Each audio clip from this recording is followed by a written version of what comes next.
Hey everybody, welcome to Wednesday Night Live. Russell, how you doing? RWA Fishing. Thanks for stopping in right at 8:30.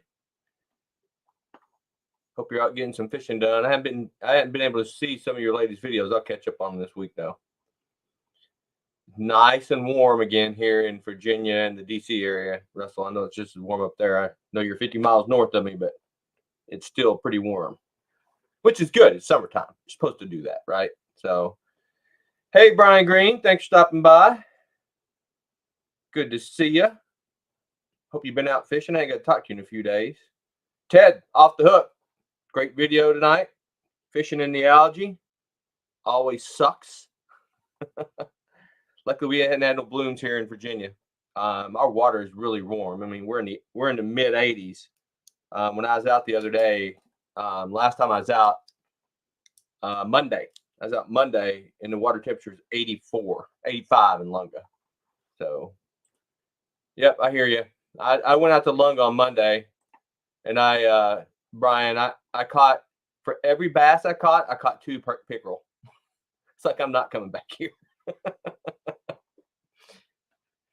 Seems like you got to pay your dues when you get out there. Hey, Nicole, thanks for stopping by. We'll be throwing out the spreadsheet in just a minute. John from Solar Water Charters, thanks for stopping by. Hey, Ted, tomorrow, by the way, I'll be releasing a short. Hopefully that's better than the short I did today, but I'll be releasing a short, and I'll have my Off the Hook shirt on. It's going to be called Call Your Shot. I'm going to pick up my topwater, so I can always catch a topwater bass right here, and bam, kind of go in there. So, Kenneth Newstead, thanks for stopping in. Robert Martinez, good evening to you. Kenneth, thanks for stopping in up from New York. Fish On, thanks for stopping in. Lindia, I was just having a conversation about you. Good conversation. So thanks everybody for stopping in. We'll give it just another minute or two, and I'll throw up that spreadsheet in a few minutes. I know that's what everybody wants to look at. So if you notice, different environment here. I have moved into a studio that I've built into a part of my house. Kind of rearranged some things. I was up in the garage. It was echoey. I hope it's not as echoey here now. But yeah, this is the new Shane Flynn Outdoor Studio. This is where I'll be doing everything. I just kind of moved everything down in here. Got some good lighting. So this is going to be it for a little bit. I may change the background. That's just a backdrop that I put on the wall. But we'll see. We'll see how it goes. It's air conditioning and it's heated and cooled. That's the kicker. I don't sweat like I did in the garage. So, well, hey, thanks everybody. So let's go ahead. It's only 3 minutes in. Got about 16 folks in here. I'm going to throw the spreadsheet up 3 or 4 times tonight because everybody asked me, hey, thanks, Chris Bogley, for stopping by. Everybody asking me, I'm getting emails all week. What place am I in? I'm like, okay, look, I can send 50 emails or you can tune in on Wednesday night. So, hey, Gary, thanks for stopping in. So let's throw it up. We're about 5 minutes in. I'll throw it up right now, and we'll just get there, and we'll take a peek of where we're setting for the first time tonight. And by the way, I know a few of you are holding out. I'm just going to say that. I know a few of you are holding out. So there we go. Nicole Abrams has inched into the lead with 101 inches. John Hedrick is sitting in second with 98. And James Allen with a monster bass, 24.5-inch bass, sitting at 94. And he topped a 20 on top of that. So that's where we're sitting right now. I think I got everybody as we speak. So we got still a lot of people. I mean, look here, you got John Buckley, all these, Kenneth, you're still rolling it. All these folks are still in it. So I'm just looking. Previous winner, big bass winner.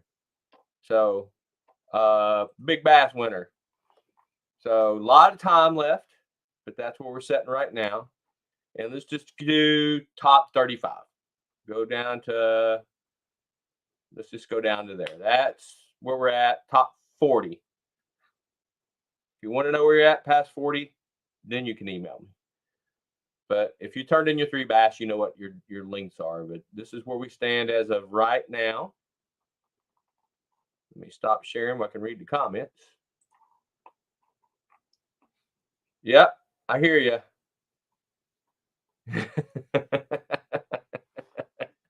Ted. Yeah. Kenneth, you're in a good spot. John, I know you're calling now. A lot of, that's the way to do it. Brian's holding. I know he is. The first fish has to be, your second. Did I miss one? Brad, did I miss one? If I missed one, point it out to me.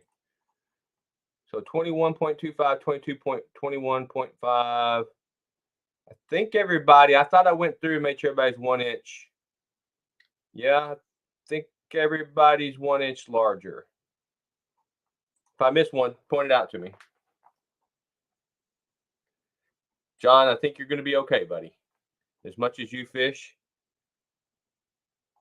Yes. So, Brad, I think what you caught is I don't have them in order. What I put them on the spreadsheet is in the order you turned them in. So somebody might have a 14 and a 17 and a 15. So long as they're all at least 1 inch apart. So one more, not exactly one. That's correct, Gary. At least 1 inch. So, but a lot of good fish. Yeah. Okay. All right. Yeah. So at least 1 inch, Brad. Not exactly 1 inch. They have to be at least 1 inch apart. So that's where that's the difference there. So in that, he's got enough. He can throw a 23 and go up to a 23.5. He can throw a 22.5, at least 1 inch apart. So I had a lot of people ask that question throughout the tournament. So it's a little bit confusing, but if you read the rules, I think I spelled it out there. I double checked several times on the sheet that I sent out. It says at least 1 inch. So, but a lot of opportunity here for people to throw in a lot of fish. A lot of folks are in this tournament. We have about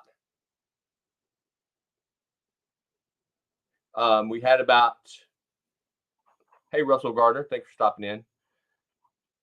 Let me just tell you how many folks we tripled. I was wrong last week. We had 67 total people qualify for the second round. The year prior, we only had about 24, 25 people. So a lot of people qualified for the second round this year, which is really, really good. And, depending on where you live in the United States, this is a really good time to catch big bass, or it can be a really tough time to catch big bass. I was watching a video from John and Linda, and the gators were about to eat them out of their boat. If you haven't watched that video that John put out, you got to see the gators feeding down there in Florida. I mean, it was crazy. I mean, they were lunging out of the water. I've never seen so many gators in a video. It's like once in a lifetime, like from National Geographic. So, John, I don't know how you guys stuck in there. I've been like, I'm out.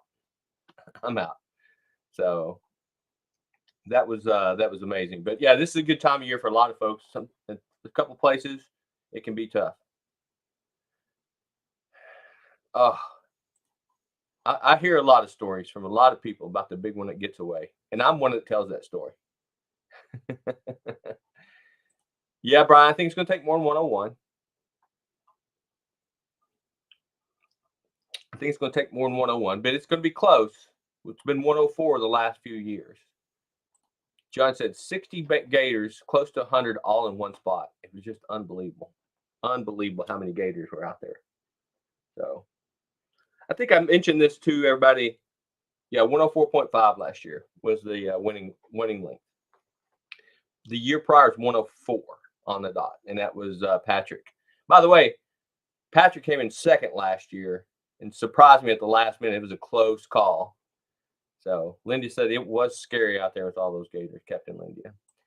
So I think I mentioned this last week or the week prior.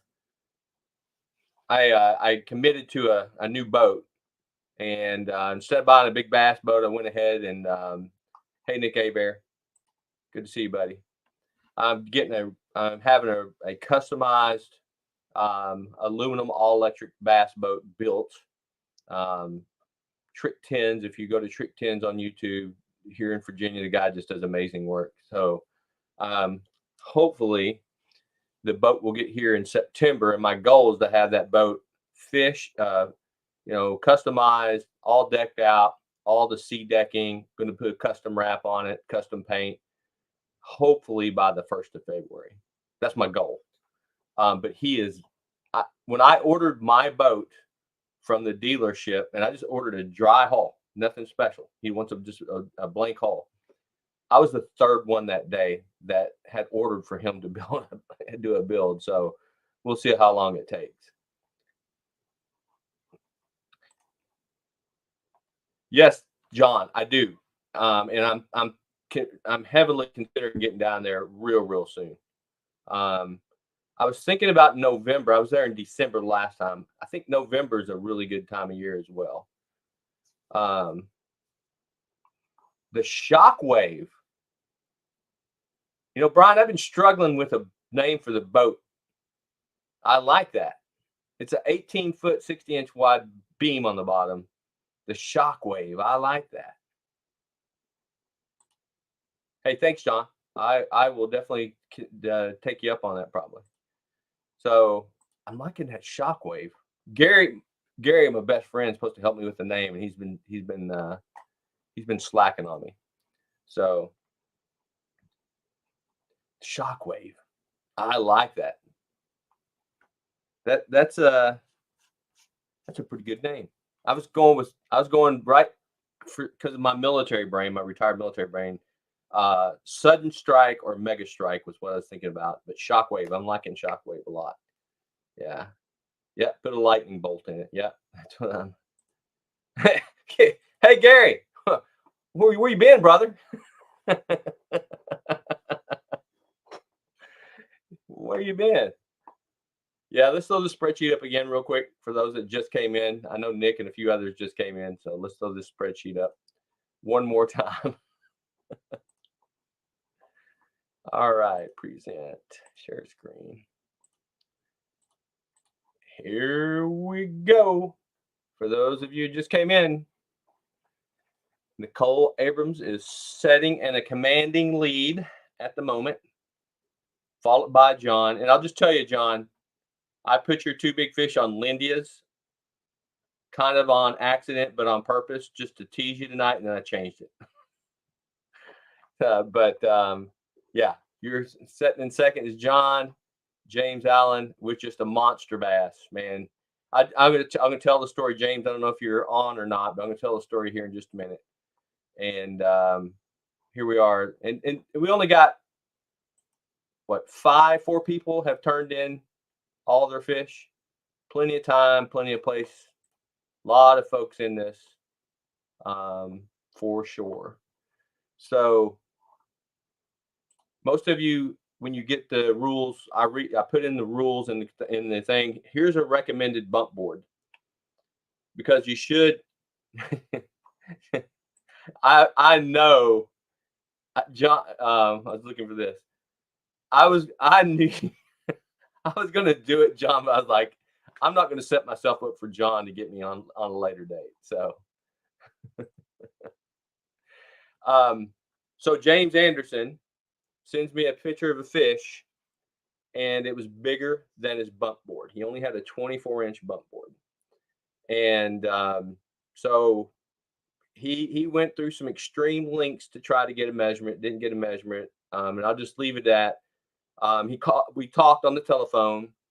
That bass was probably, I won't get into all the details, but it was close to a 25-inch bass. And believe it or not, I think it was 7 pounds, 15 ounces. It wasn't quite 8 pounds. It's just a big, long bass. But there's a reason why you want a board that's at least 28 inches. He's got one now.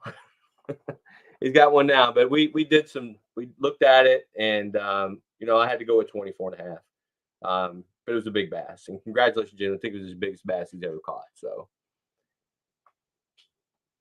that came from a lake. Ted, that's a good question. What state did you get the bass? It's from Georgia, and it was from a lake. So, John, I'm always on your list now. I never thought I wasn't on the list, but I just didn't want to get high on the list if I did that.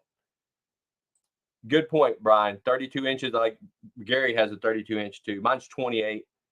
But you never know. You don't want to be short. So from Fort Sill, Chris McGowan, what are you doing in Oklahoma? I used to live out that way. Altus Air Force Base right down the road from Fort Sill. And I'm sure it's hot as all get out, Chris. I'll show the spreadsheet again. I know you're down there. You did. He said you jumped a few spots. You did jump a few spots.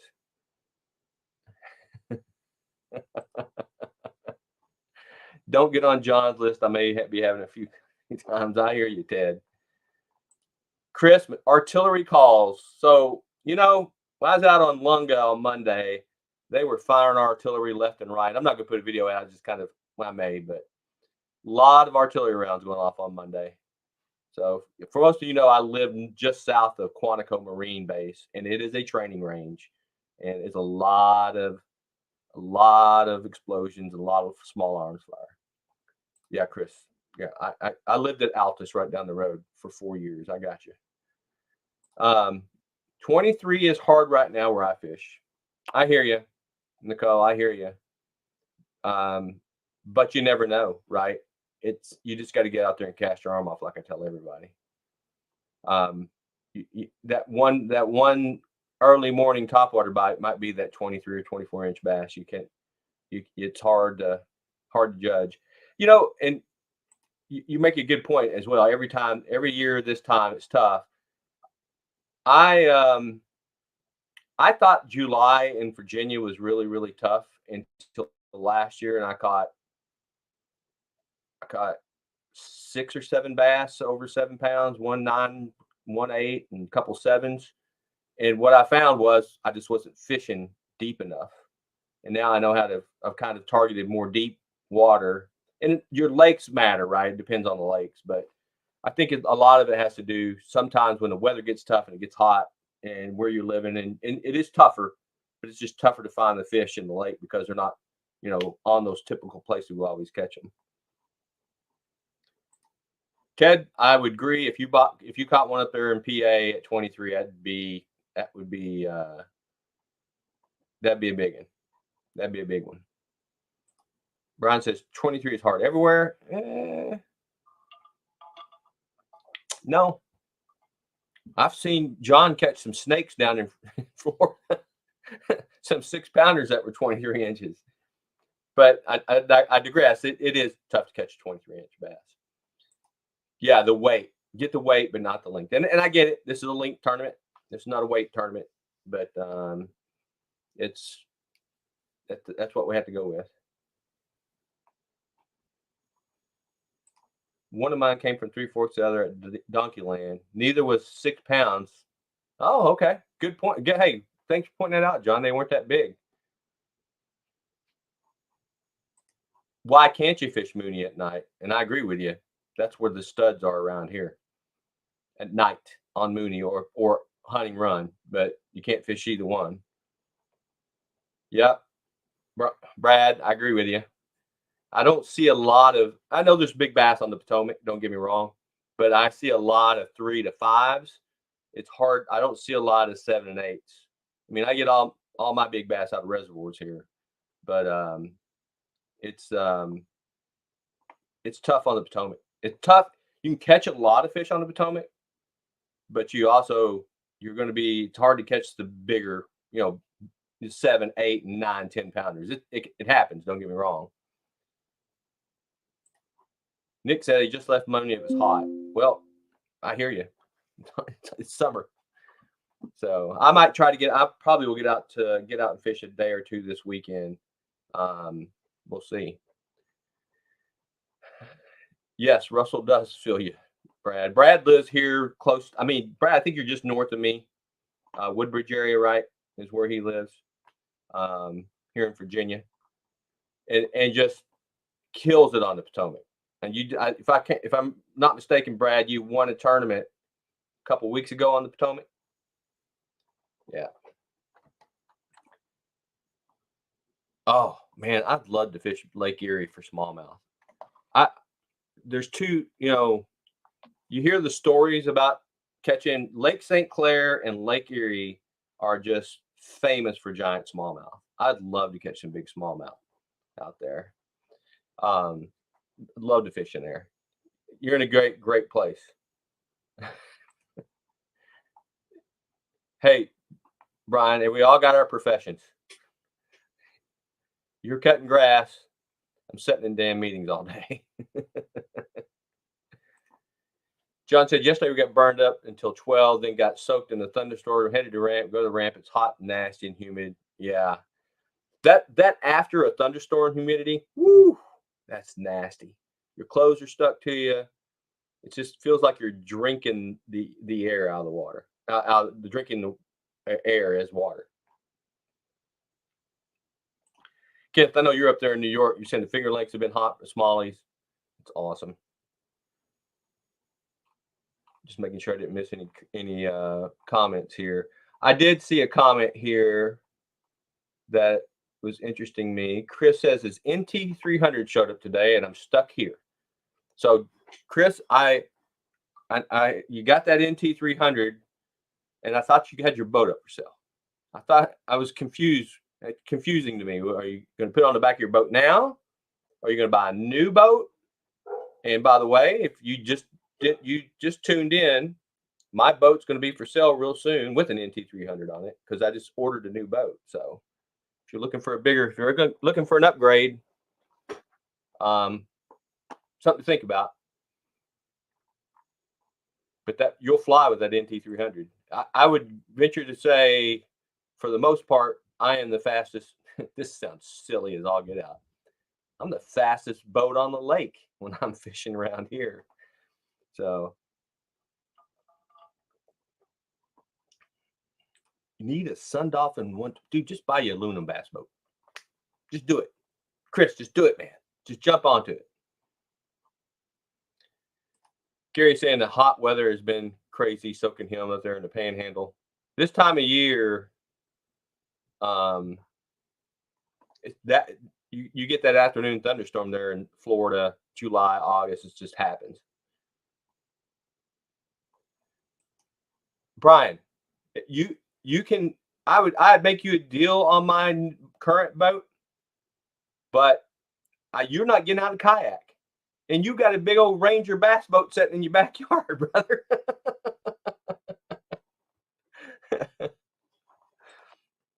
5 miles per hour hair raising speed, Jack. I know, but when you're on the electric only lakes, 5 and 6 and 7 miles per hour is fast. So, and I'm going to a 20 in my new boat. I will have a 20 horsepower electric motor. So I may hit double digits, maybe hit 10 miles per hour. Yeah. I hear you, Brian. You need another boat like you need a hole in the head. I'm sure your wife will let you know that. So I promised my wife, as soon as I get the new boat finished, this one goes up for sale, and one boat. That's all I need. Hey, you're funny there, Gary. You're funny. All right. Hey, we got about 5 minutes left. Let's throw the spreadsheet up for one more time. I know Chris hasn't seen it, and he has moved up the board. So let me share it real quick.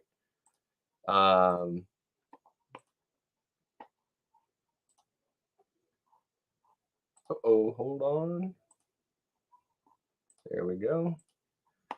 Here we set. And Chris, you are setting in 5th place. 5th place, my friend. That bass you got at Able. And I think I know where you're catching those bass at Able. I'm not going to tell the secret. But you're setting in a good spot. Nicole, again, first, I'm sorry. John, second. James Allen with a monster bass at 24.5.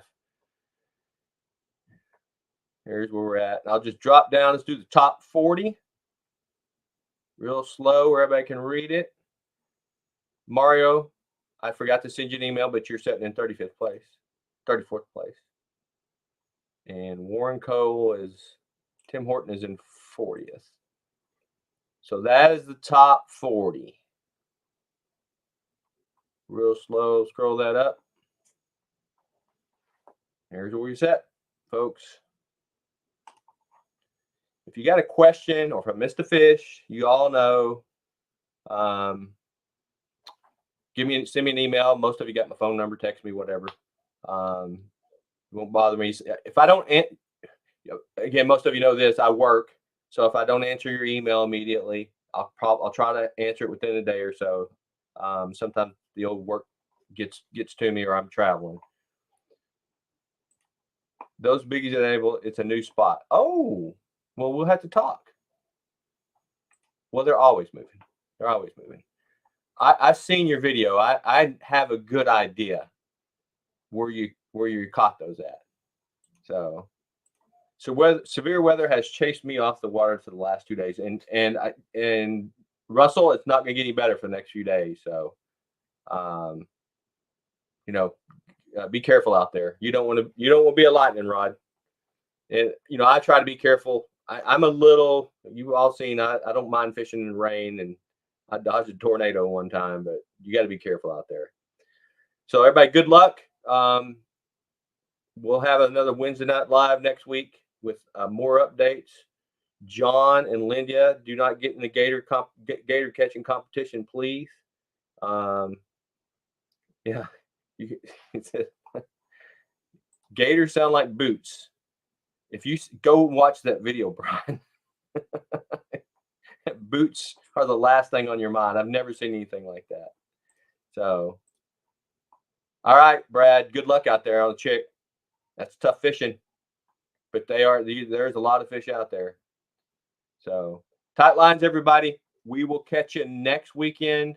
Send those fish in as you get them. Hey, good point there, Ted. If you're getting Bruiser Baits, get 20% off with SWC 20. And of course, I always forget to promote our sponsor, Omnia. You all know you can get 15% off at Omnia on all, including Bruiser Baits. They're at Omnia with SFO 24. And the new sponsor we have is lithium battery, or is Lifetime batteries. If you're going to lithium, I've been using these batteries for a long time now. Really good, very cheap, and you can get 6% off with the discount code across there. So, adios, everybody. We'll talk to you next weekend. Thank you.